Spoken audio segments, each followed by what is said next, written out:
我是大小姐，是个妹子，没有什么能力，但总是吃鸡。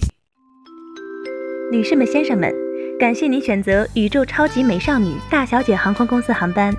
我们现在已经到达 G 港上空，那位抠脚丫的乘客，请把手中的鸡腿放下。下机时，请您带好您的全部队友。我们下次旅途再会。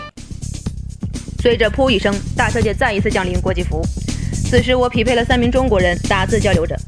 老乡见老乡，我们吃鸡热情高涨。我们落地2层，紧锣密布地搜刮着装备。队友洛风率先击杀一人，又催促我们不要怂，一起上。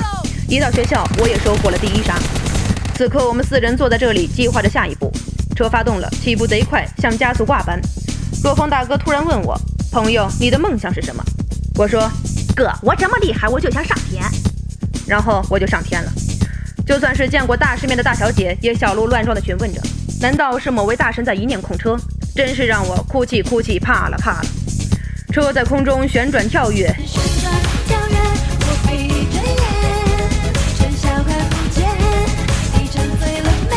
吓得我闭着眼。我向外开了1枪，呼唤救援。我们3人好奇地把头探出窗外，我打字狂呼：“大哥！”然后车直接甩头，稳稳着陆。洛风大哥简直是无所不能。